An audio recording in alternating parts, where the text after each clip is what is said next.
In this video we're going to talk about exceptional demand curves. The majority of demand curves slope downwards. In other words, at a high price we buy less than at a small price. At a small price we would buy more. But there are exceptions, and there are some demand curves which are different to the norm, and just for completeness we need to go across these just to fill out all the blanks. So our normal demand curve would be something like we've got here. As the price falls from P1 to P2, the quantity demanded increases from Q1 to Q2. As the price falls, it's cheaper and we buy more. However, it is possible to conceive of this situation, that as the price rises, we buy more. May not sound logical, but may not sound like something that we're going to bump into all the time. And in fact, that is the case. These are exceptions.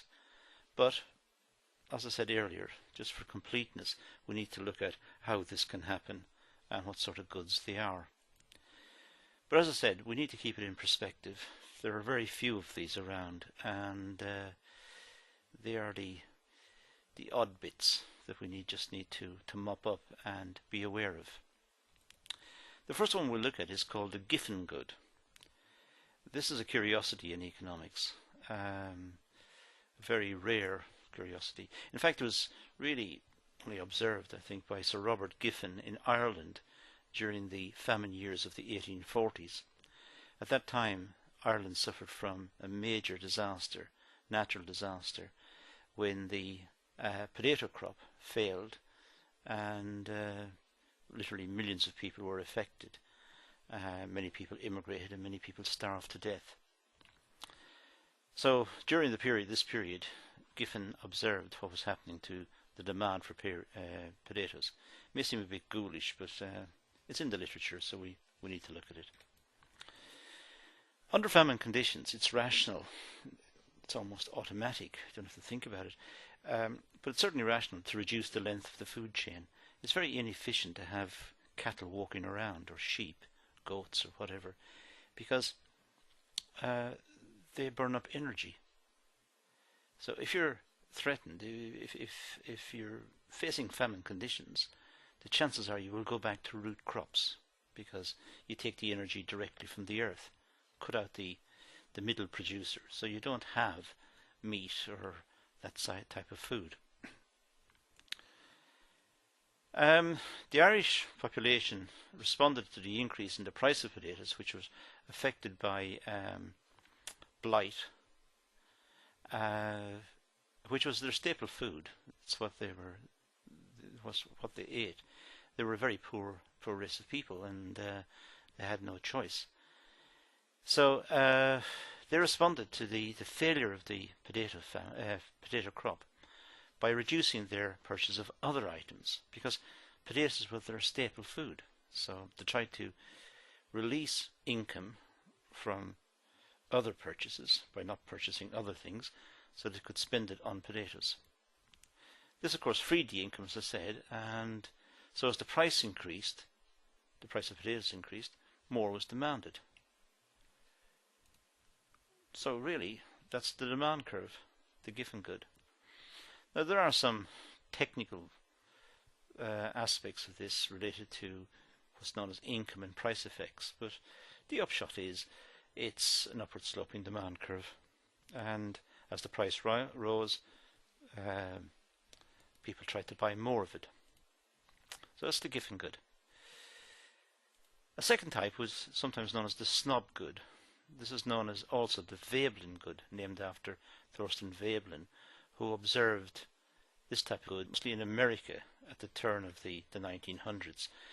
Parts of America at that time were becoming very rich due to oil, and a lot of people had a lot of money, and they didn't know what to do with it. So they were importing lavish European goods, perhaps grand pianos or chandeliers, but in fact they themselves didn't know how to play the piano, or they were not connoisseurs of art. So why were they buying the goods? Well, they were buying them to indicate their socioeconomic status. They wanted to signal the world that they were cultured people, that they had a lot of money, and they want to signal it. In our society, people drive some cars to signal others that they are better than them. So if you've got a Porsche, you're better than me. I don't have a Porsche, so you can look down on me. So it's a part of your socioeconomic status. You feel superior. You're probably also suffering from some sort of problem about your confidence in life, but that's beside the point. So snob goods are related to what we would call conspicuous consumption, what economists would call conspicuous consumption. You don't demand the Porsche because it's a good car, although apparently it is a very good car, but you don't demand it for that reason. You demand it because it's signaling the world that you are a better sort of person, you are a superior person. Okay.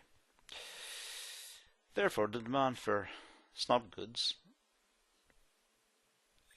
is positively sloped. So the Giffen and the Snob Good both have the same type of demand relationship. As the price of Porsches increase, they become even more of a snob good. If a Porsche was the same price as a Fiesta or as a Corsa, there wouldn't be such a... It'd be a good car, but it wouldn't have the same appeal. So Snob Goods or Veblen Goods and Giffen Good have upward sloping demand curves. There are others.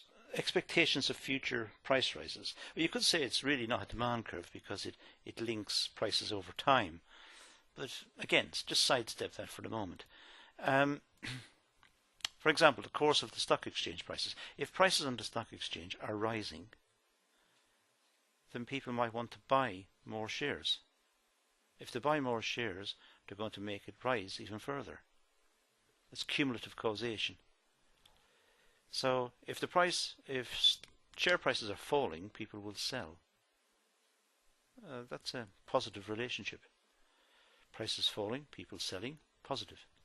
Prices rising, people buying, positive relationship, positive demand curve. The same happens in the housing sector. When house prices are rising very dramatically, lots of people want to buy.